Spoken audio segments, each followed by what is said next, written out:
Welcome. Hi, everyone. Welcome to the Moms Interrupted podcast. We're your hosts, Natasha. And Taylor. Taylor's cheery. I'm grumpy. I'm really not cheery, but I blasted Taylor Swift on the way over here and oh my God, dropped my kid off at childcare like right as soon as I could. Oh, that's actually feedback I got. I did the parent-teacher conferences. And they were like, Kelly's always the first one here. So he's like really bonded with Miss Jessica. I was like, he's going to continue to be the first one there because he's not in full days. No, so I need that hour. I did the exact same thing when my son was in half days. I was like, well, I got to maximize these hours. Yeah. Like drop off is between 7:30 and 9. Like huge range. I told our friend recently, she was like, so Kelly's in like what, 3-4 full days or something? I was like, he's in 2 half days. She was like, so what, you get lunch? No, she was literally. like, what do you, I was like, I know. I don't know what I'm doing. I wish I could change it halfway. Or I wish I could, this is annoying of me because like, I want everything to be my way. Right. But I want Monday, Tuesday, Wednesday. Or like Monday, Wednesday, Thursday. Okay. Because you know me, I go on trips a lot. Fridays, like my husband comes home early. We have like a weekend. It's just, I don't like Fridays paying when I would not go to half of them. Okay, but don't you have a nanny on Fridays? I do have a nanny on Fridays, but only sometimes because sometimes we're gone and then I don't have to pay her if she's not around. Got it. Or if I'm not around. Yeah, have you done the math? It's like so much cheaper at the school. Yeah, but because I don't always use her, I'm like, maybe, I don't know. Okay, you haven't done the math. See, this is where my spreadsheets come in. Like, I've done all the math. I have I'm a like, question. if I go to 50% of the days, does it still make sense or does the nanny make more sense? And like every single time, it's like school's way cheaper. So Anyways, my only update is that my belly button might not survive this pregnancy. Oh my God. I have like maybe 3 more weeks left, and I woke up and my toddler like ran up at 5 a.m. and came into bed with me and like hit it the wrong way. No. And I was like, oh, I can see the bruise too. It's like bruised and hurts. We had Taylor's baby sprinkle last weekend, and after the sprinkle, I texted Taylor. I was like, she looks cooked. She's done. I know. She's grown. She's grown. I told my mom, I think I gained less weight this pregnancy. She was like, you still look as big. I was like, why does that generation is so bad at weight comments? Totally. I was like, can you just give me that? Can you just say like, yeah, you look great? Yeah, or just like nothing. She's like, your belly looks just as big, but maybe your arms are a little thinner. Stop. Like, thanks, Mom, for the honesty. It's just like comments like that our generation would never say. No. Like, I would never say that to my daughter. No, you would just Ever. You would just say, you look great. Yeah. You look great both times. I'm so glad you're feeling better this time. Yeah, my mom's good about that. I think she's like... She's younger than my mom. Yeah. Like, probably a decade younger, right? She's 59. Oh my God, a decade. So 11 years. Yeah, so she literally, like, every single time I make a comment, she's like, you're a supermodel. I've never seen anyone more gorgeous than you. Oh my God. Mom, are you listening? Take notes. She is listening. She listens every week. Although my grandmother... Oh, yeah. I gained the, like, college, like, the freshman, like, I don't know, 27... Instead of, I think it used to be like the freshman 15. The freshman 15. Okay. So anyways, I gained like 27 pounds. I don't know, something ridiculous. I like do not get on the scale. I was like, this is not good. And my grandma was like, you're fat. And I was like, I know, thanks. And then I lost the weight and she's like, thank God, you look so much better. Oh my gosh. I was like, okay, well, thanks for the honesty. Wow. I mean, yeah. It's just different generations. Different generations. I have a good segue. Do you? Based on generations. Because today we're going to be talking about co-sleeping. Maybe next, like, oh my God, this would be actually so funny if, like, you and I did surprise topics to each other. That would be really funny. And I, like, came in and was like, you don't know what the topic is. Are you ready for it? Yeah, with good questions. It would be that would be really funny. It would be funny. Anyway, sorry. I hijacked your segue. No, my segue is just that this is something that I think generationally everyone has different opinions on. And it's a hefty topic, but we're going to we are going to try to get through everything. I do think it's smart to start by just saying that this is a really emotionally triggered topic. It's probably like the most controversial topic surrounding motherhood, I feel like, because with it comes a lot of fear. Yeah. And a lot of fear for infant safety. So with that comes a lot of like judgment and triggering statements, incorrect statements. It's really hard to... So much pressure and shame and guilt, driving themselves mad. And I want to start by just saying the reality is that mothers in America, over 60% say that they have bed shared at some point throughout their motherhood. So it's very, very common, and it's not going to stop. So the main purpose of this episode is education and just knowing, you know, what is the research, what are the guidelines around safe sleep, what are the different terms surrounding safe sleep, because that is oftentimes really confusing. So co-sleeping, sleeping in general, sleep. So that statistic, the 61%, is that for infants or is that like... for older kids? That's just in general. Bed sharing at some point. Bed sharing. That doesn't surprise me. Around the world, that's what people do. Yeah. We just live in like a society that is so focused on independence and optimization that we forget about nature and biology. Yeah. Starting off, we can label some of the terms. Sure. Because I think that people hear co-sleeping and don't understand how vague that is and how many different terms go under co-sleeping. Yeah. So co-sleeping doesn't mean that you're bed sharing. Co-sleeping, so under co-sleeping is room sharing, bed sharing. Okay. Did you not know this? Room sharing? Like if they're in their own separate surface? That's still co-sleeping. That's insane. If your baby is in a bassinet, that just doesn't seem like it's co-sleeping to me. Technically, it's different than bed sharing. But the fact that it's still under co-sleeping, I'm sure like other people feel like co-sleeping is like...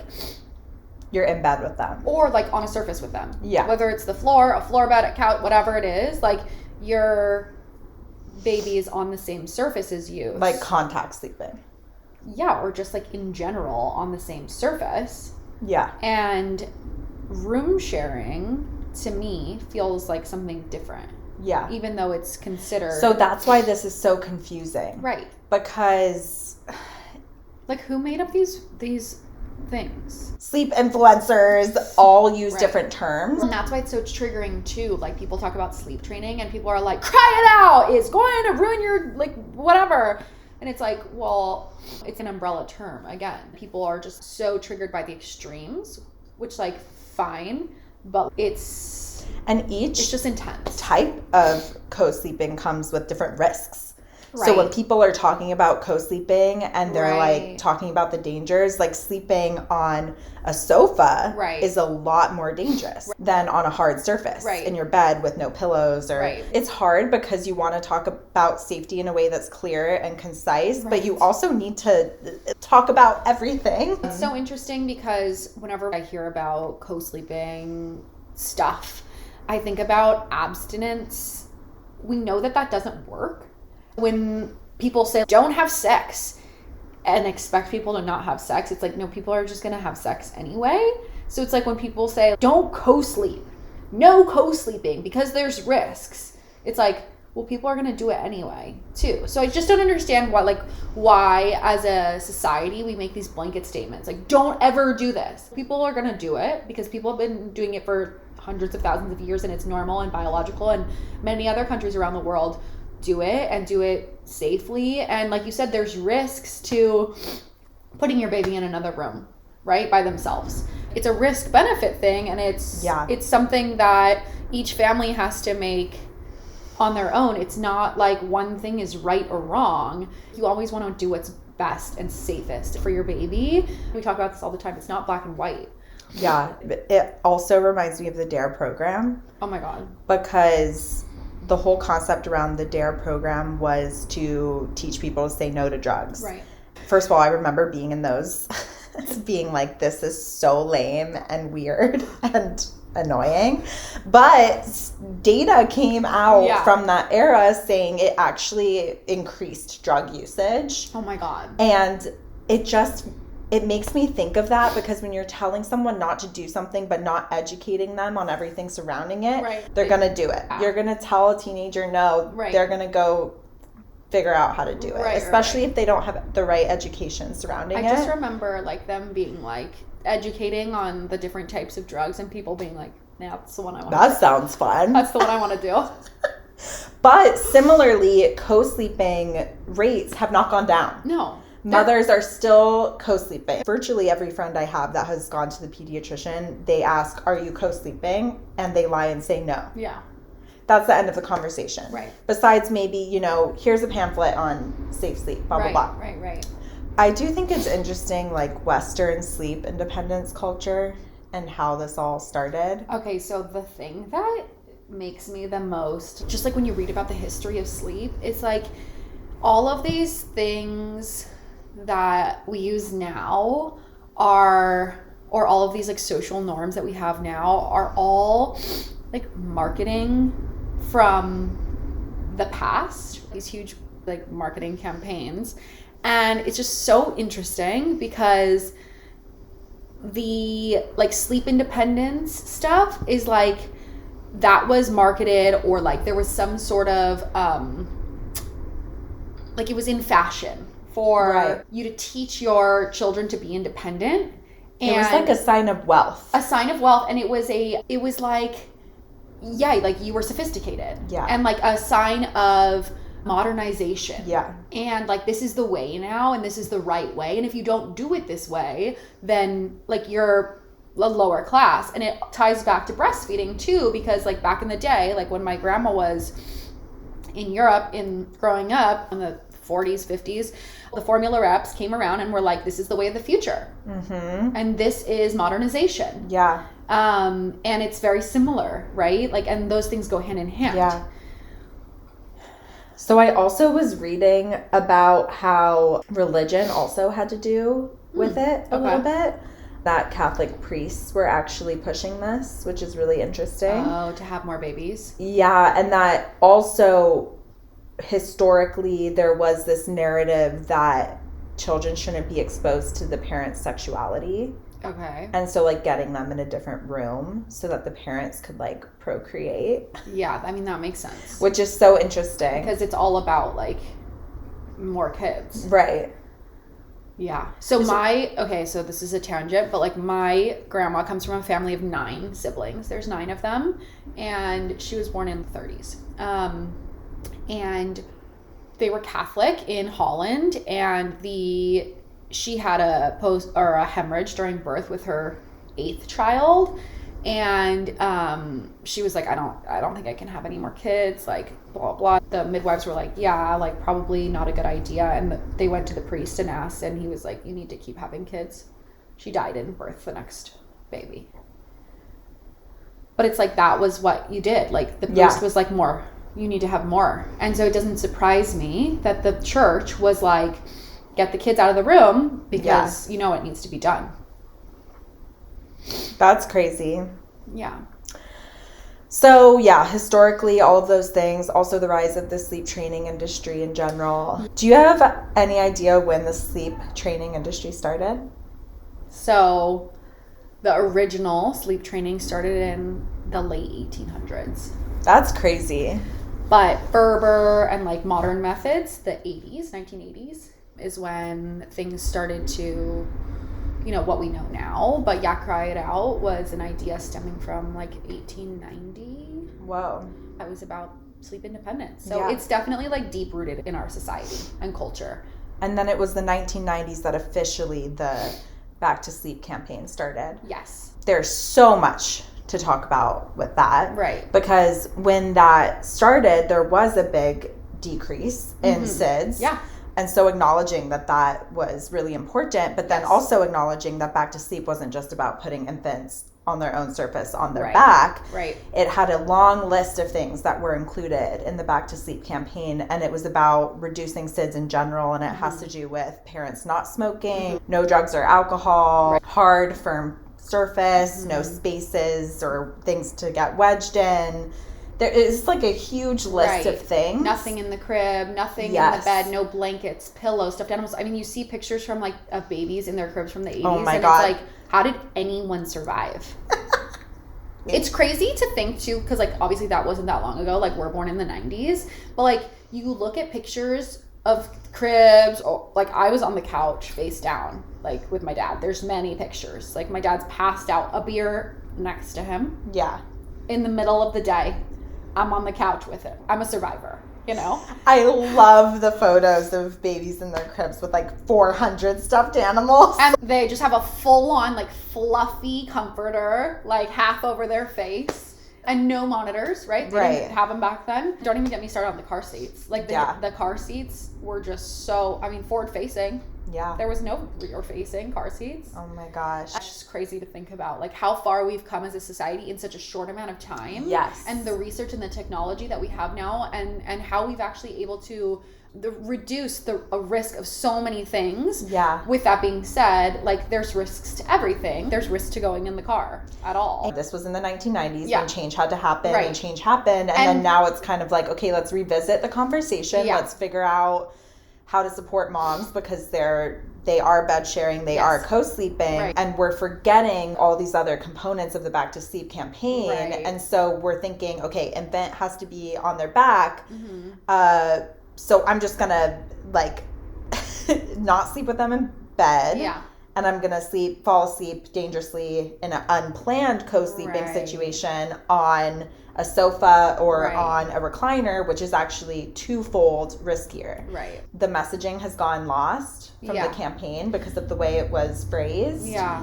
And mothers are terrified that they're going to kill their babies. Yeah, of So course. it's very triggering conversation. Of course. And then you see, you know, like EMTs and doctors who are in these scenarios where they see this stuff. I mean, they're like, look, like, we see it. So, like, you know. And it's so hard to investigate.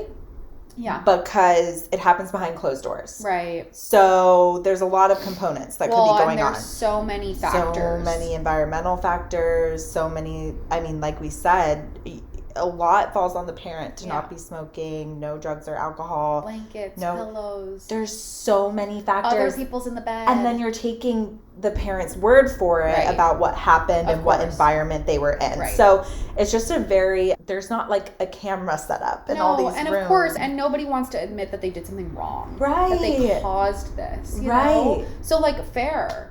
Totally. It's awful. Yeah.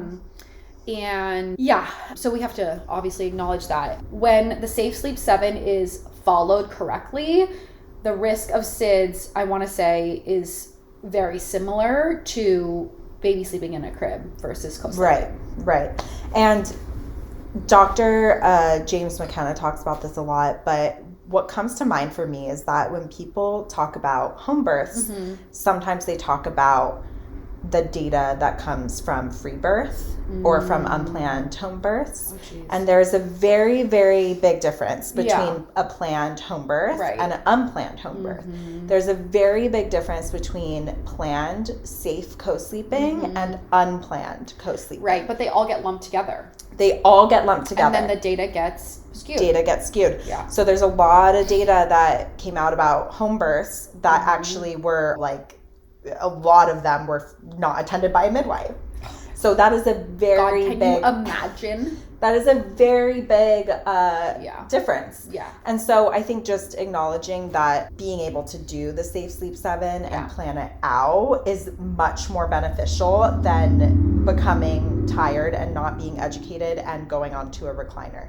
Yes. So this episode is like to release all guilt and judgment and give some tips and just some real advice and like what's the actual guidance. Yeah, and I think that what the data shows is that you don't need to be scared of co-sleeping. You need to be scared of co-sleeping unsafely. Yes. You need to be scared of unsafe sleep in any form, right? Yeah. Whether that be in the car seat, because that can be unsafe. Yes. Whether that be in a stroller, because that can be unsafe.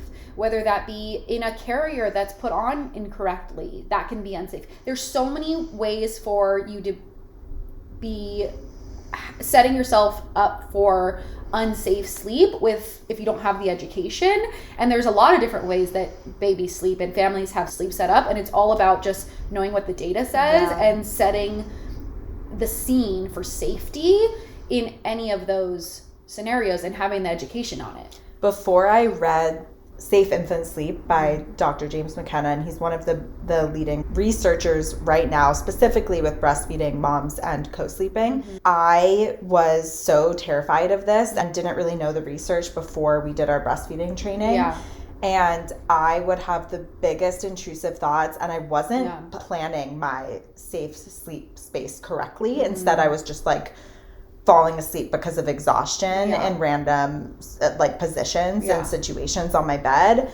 And I'm sure this has happened to a lot of mothers, but I would wake up like, am I suffocating my child? Right. It was like this visceral reaction. Of course. There is no worse feeling than feeling like you are. Well, and then it happens multiple times. Yeah. You're so and when you're breastfeeding your infant to sleep and you're on, it's like, and breastfeeding releases hormones that make you sleepy. So like, I don't know, like even if you're sitting up, you're getting sleepy. So it's just like, that is a natural process to make everybody sleepy. And so, of course you're sleepy and you're falling asleep. And it's 2 a.m. and you want, the only thing that puts your baby at peace is feeding them to sleep and being on your bed close to you. And not getting up and walking them to another surface, and then all of a sudden, baby's awake. All these social media pages are like, don't do this, or this is perfect. Here are 5 ways to fuck everything up. Or like, you're going to create horrible attachment. Those are the 2 choices. Oh my God. I think that has to be my biggest qualm, the co-sleeping rhetoric. Yeah. Is that it creates bad habits. Right. My son is not going to go to college sleeping in the same bed as me. Yeah. If he does, there's something else wrong occurring. There's something else to check in on. Something else is wrong. Yeah. Show me the data. Who is coming up with these random, this causes attachment issues things? Like, I just like... And look at nature. Look at all these... Do you think a mama gorilla is like, go the other side of the bamboo forest? See you later. And then the gorilla grows up. It's not sleeping on its mom's chest. It's just like...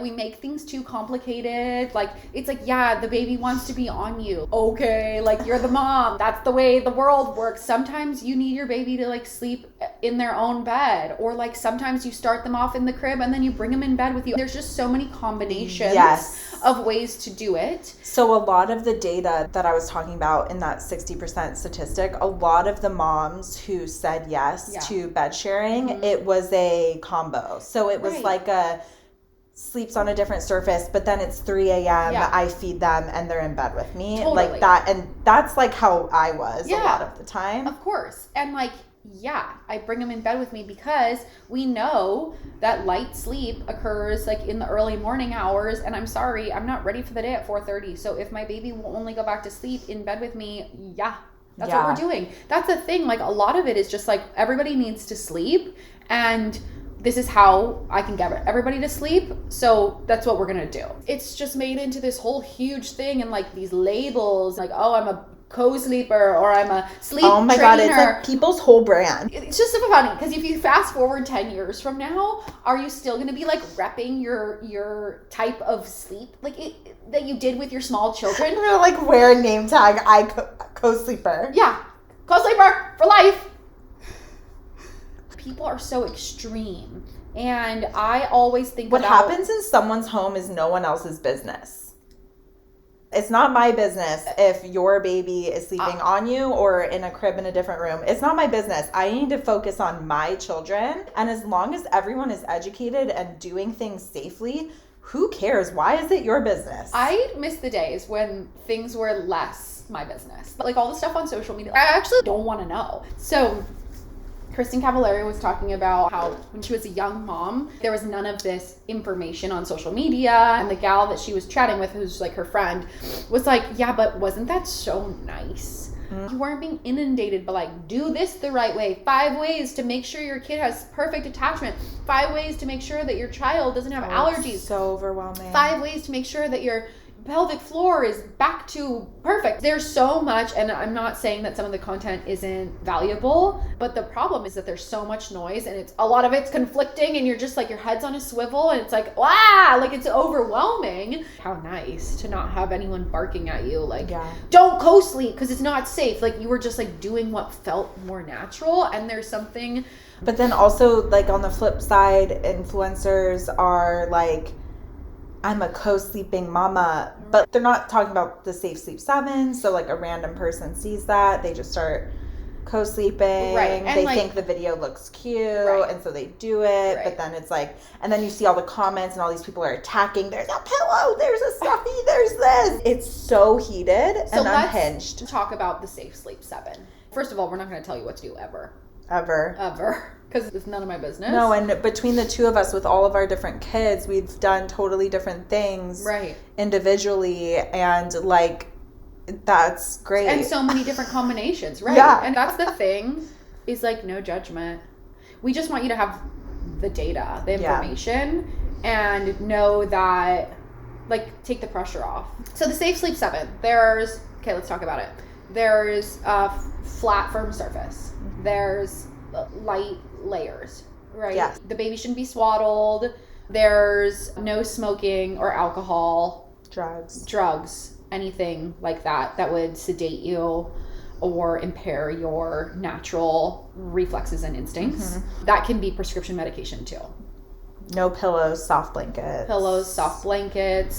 I actually saw something cool, which I'm sure you've seen too, is like those, it's basically like the sleeping bags. The adult sleep sacks. I low-key might get one. I low-key like want to try it, just like because we should create one. Comfy. I could totally like produce that. It would be like in cute prints. Yeah. I'd wear that in the day. Oh my god. Just like a moo-moo. Okay, so that's 4. What else do we have?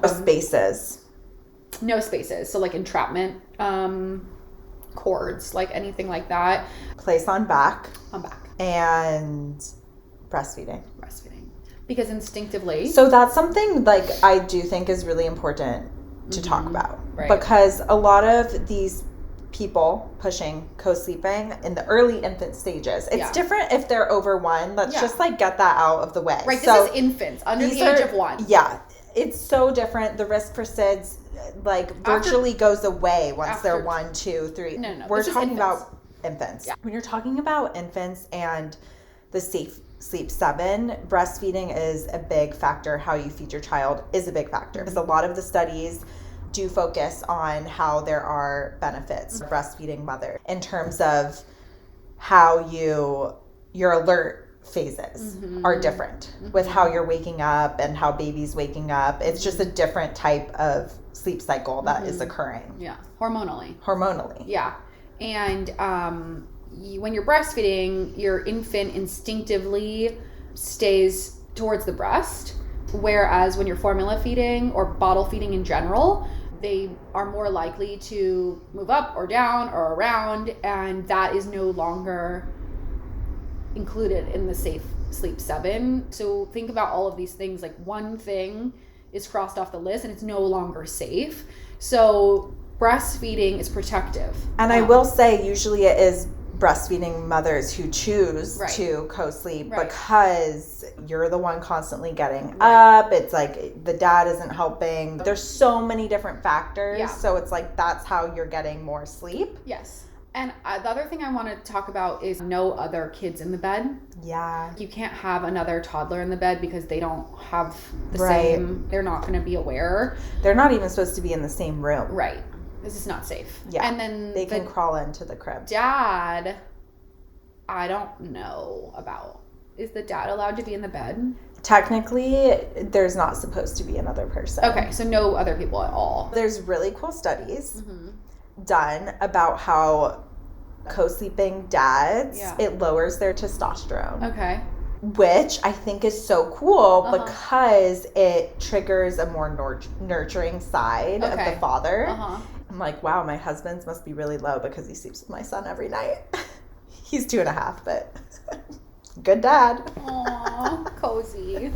I wonder, I just feel like as a society, like there's so much, I mean, we talk about this all the time, but there's so much pressure on moms. It's like, don't bed share, but also don't be too tired. Go back to work after 6 weeks. Don't forget to work out. Make sure your house is clean. Cook all the meals. Be healthy. Study longevity. I mean, it's just like, give me a break. Something has to give. I have other children. You know, it's like... Don't bed share, but like put your baby on a surface and they wake up in 2 seconds and then just keep going from bed to surface every two... Like my baby would not be put down. And then also ignore something that feels right to you. Ignore your instincts. On social media, it seems like it's like everyone should co-sleep or like no one should co-sleep. It's like real life is in the gray area. And that's why it's important to have all of this education and know about the Safe Sleep 7 and know about safe sleep in general. And the data shows you will do it most likely at some point, even if it's just once, even if it's just twice. Even if you think you'll never do it, the data shows that you probably will. And that's why it's really dangerous because you think you won't do it. So you have to know how, if you're in that situation, how to do it safely so that accidents don't happen because that's when they happen. I hear that all the time. I never thought I would co-sleep. Of course. And now I co-sleep. You don't go into, like in the U.S. And then you're sleep deprived and you're trying to Google the education and the research and you're like looking at what influencers are saying on social media. And your eyes are crossing because you're like, I don't know. I want to do the right thing. And then you end up sleeping unsafely. It's just this horrible rabbit hole. Right. And then of shame and guilt and confusion. And you're not actually talking to anyone about it because it's so shameful. Yes. And then you feel like you have to lie to your pediatrician because like that's not what they recommend. I remember my pediatrician is great. I just remember so many friends being like, I told my pediatrician and they were like, you can't do that. Yeah. Or they just lie and say, no, I'm not doing it. Your care team are supposed to give you the information so that you can make choices that feel right for you. And if someone on your care team, like across the board in health in general, is telling you like this is the way it has to be, maybe get a second opinion. So many moms in the newborn care class that I was teaching came in terrified because of them being like, we're not getting any sleep without co-sleeping, and our pediatrician told us we're like endangering our child's life.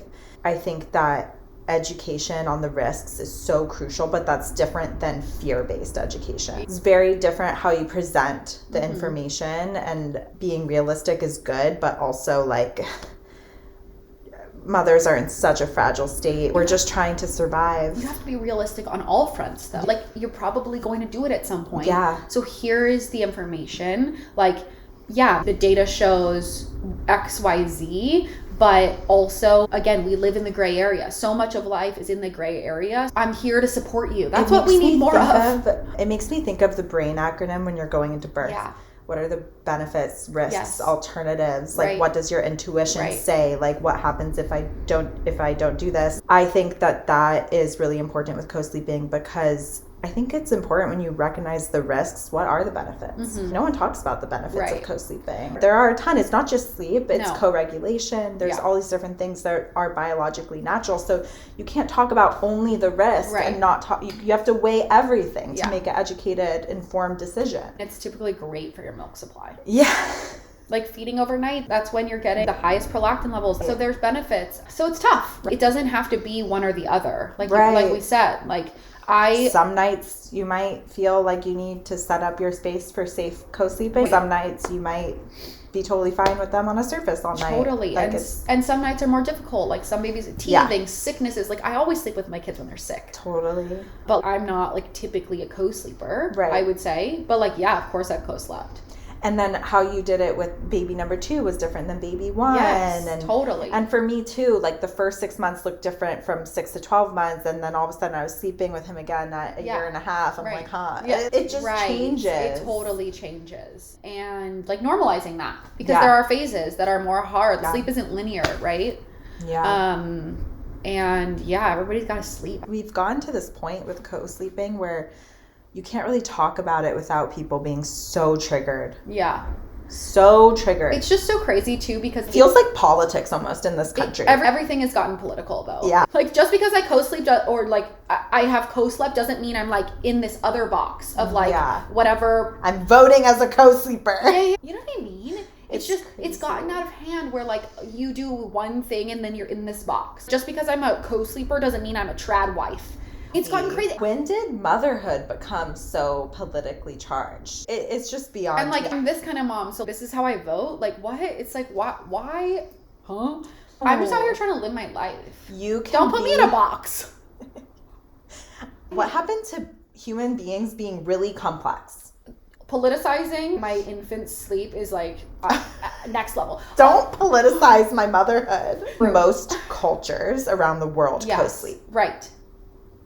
And it's actually shown that it's more elitist to put babies in other rooms. Because that was a whole historically classist thing to do, because it was like, you have money, so you put the baby in the other room with the nanny and the wet nurse and all of these things. That's a sign of class and modernization. And like, you're poor if you have to breastfeed and sleep with your baby. It's just so crazy. It's so crazy to me. And why is that now? Like, it's just all of these things that we think we're like co-sleeping is labeled as like hippie. It's like, actually my baby just wants to be on me. Biologically. It's just nature. Actually, like I am feeding it from my nipples, and so being close to my nipples just like really works out. Totally. It's like really simple. We have to put a label on it. That's very American. It's super American. And that's the other thing I was going to say is like, don't countries talk about aren't it. having these crazy co-sleeping debates. No. Because the assumption is that you're going to co-sleep. I've read a few things about other countries, and they're like, when the baby's around 1, we start to practice the crib. Once they're like a little bit more developed, we start practicing it. And it's like not a full night thing. It's like they expect the baby to wake up and like want to come in. My daughter's 17 months, and praise be, she slept through the night the last 2 nights. But like, sometimes I go in there, she'll literally just like stand up in her crib and say, "Mama snuggies." And like, I'll go in and just snuggle her and hold her for a little bit. And it's like so sweet. Yeah. I was just cracking up thinking about how the whole like sleep through the night thing is so funny. Yeah. I mean, my son is a dream. He just like is so easy. He sleeps at the night, no problem. Okay, but like co-sleeping. I have 2 kids, and they're so different. Yeah. So different. We've talked about this with sleep. Yeah. But it's important to reiterate with co-sleeping. Temperament matters. Totally. Temperament matters. 2 kids, same genetics. 1 slept through the night, I don't know, around 6.5 months. And did okay in his own surface and stuff like that. I mean, there was like for sure some protesting. Right. But nothing crazy. And then my daughter, I've been working on sleep with her since she was 8 months old. That's when I stopped. Like I tried to start practicing the crib. Yeah. Again, because she used to sleep in her bassinet. And then she was like, absolutely not. And then at 8 months, I was like, all right, we gotta like practice this. And she's 17 months. And she's probably slept through the night less than 10 times. Yeah. In her life. And my son, 6.5 months, was like, good night. Thanks for that 8-ounce bottle of milk. And she sleeps better next to you. Yeah. And that's a temperament thing. It's a temperament thing. It's not like same mother. Same mother. Same techniques. So I like, let's relieve the pressure off the moms for a second. And off the babies. Yeah. Because it's like that baby, like no matter. It's not her fault that that's her temperament. That's what she needs. No matter what I was going to do to that baby, she was not going to sleep without me. There's a lot of pressure surrounding all of the things, right? There's just so much noise around sleep and like how to do it. And we don't have good maternity leave in the US. It's outrageous, and don't get me started, but there's so much pressure to sleep train because like you can't do it all at once. You can't be up all night with your baby and also be a good employee. That's just too much for one person. Yeah. So of course you're going to be like, I need my baby to sleep, whether that's co-sleeping, right, or whether that's sleep training. It's like there has to be a solution so that right, you can get some rest, because people have to sleep. right. So I know friends that had to return to work and therefore chose to co-sleep because they were getting up so much, going to the other room, figuring out what was working, and then finally baby is just like on a safe surface but next to them, and like gets so much more sleep for work. So like people were like, the environment we are in matters totally, and the reasons for mothers doing things are super complex, of course, and different. There's so many factors, and there's so many different families, and then there's other moms like that I've spoken to that are like, I have to go back to work, this baby has to sleep, and I don't feel comfortable co-sleeping, or I don't want to co-sleep, and so they sleep train. And like and breastfeeding is a part of the Safe Sleep 7. So if someone's choosing not to do that, which oftentimes they can't because they're going back to work, then you know, that's a family where things change, and therefore co-sleeping isn't the best option. In a perfect world, like, a lot of things would be different, but we also have to make decisions for each individual family, each individual baby, each individual mom, and the society that we live in. You can't pretend that one of those things doesn't exist. You can't pretend that your baby has XYZ temperament. You can't pretend that you don't have to go back to work when you have other things going on. You can't forget about all those factors, because that's real life, baby. Baby. Okay, so question, have you ever lied about where your infant slept? Yeah. To doctors? Never to friends. I feel like I'm grateful to have a lot of different mom friends with a lot of different preferences when it comes to sleep, and I don't know one family doing the same thing. I feel blessed that we all feel comfortable talking to each other about that. So I have friends who sleep train at 8 weeks and are on different services, different rooms, and then I have friends who co-sleep the entire time, and then me, which was kind of like both. And so I've never felt like I need to lie to a friend, but I for sure have lied to pediatricians because I mean, I just, don't want to get into it, and I don't want to be shamed when I know the data and I've read the research and I'm doing things safely. But I do think a lot of parents don't know the information and the research and are lying, and that's a dangerous situation. And pediatricians, just the conversation shouldn't end at, no, I'm not. It needs to continue. Totally. It needs to be like, okay, well, if you end up co-sleeping, here's the information on it. And as lactation consultants, we do that education. What would you say to a mom listening who is really conflicted about co-sleeping and overwhelmed about all the different information out there? God, I would say I've been there. Like, you are not alone. I think most moms feel that way at some point or another. I would just say keep it simple. Sometimes just writing everything down, like what your situation is and all the factors, and getting it all the jumbled stuff out of your head helps. Like, all right, this is my work situation. These are my concerns. These are the things that are important to me. That's another thing, like people's preferences. I was like, I don't want to co-sleep forever. This is like a temporary thing for me. So like, this is not my long-term plan. Also accepting that things change and sleep isn't linear. And just because you co-sleep for one night doesn't mean you have to co-sleep forever. And like, this isn't forever. Everything's temporary. God, there's just so many things that I would go back and say to my first-time mom self. Like, start with the Safe Sleep 7. And then once you've got that under, then all of those other things follow. But keep it simple. Keep it simple. There's just like so much noise around. Tune out the influencers. Tune out the influencers and tune out all of these sleep courses and sleep training methods and blah, blah. They'll tell you, like, you have to do it this way. You have to sleep train this way. It's like, no, you don't. I took, I would say, probably 2 or 3 different sleep courses. Oh my God. Like, because obviously. And I was just curious about like different methods and like different information and what different people were saying. And I took bits and pieces from each course and applied them to each kid and like saw what worked, saw what didn't work.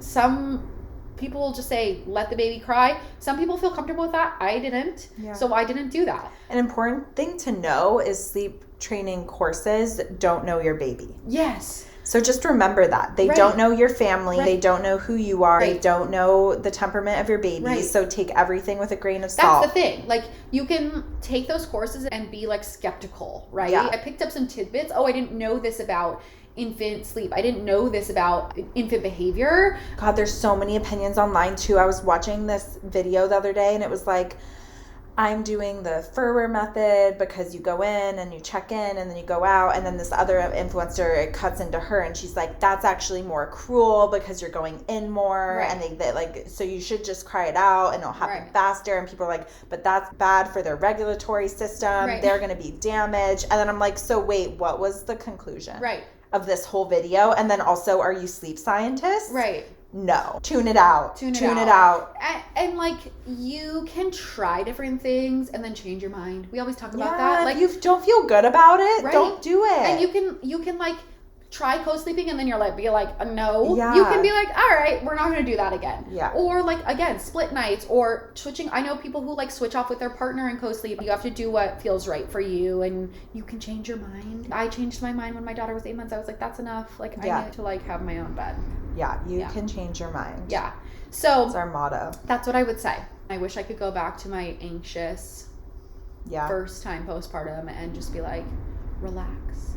Yeah. Because it's okay. And also, if something feels wrong, you don't have to do it. Yeah. You don't have to. I also would just say, if you are co-sleeping right now and you feel really fearful and regretful and you're waking up scared that you're smushing your baby, all these things, just know that you're not alone. Yeah.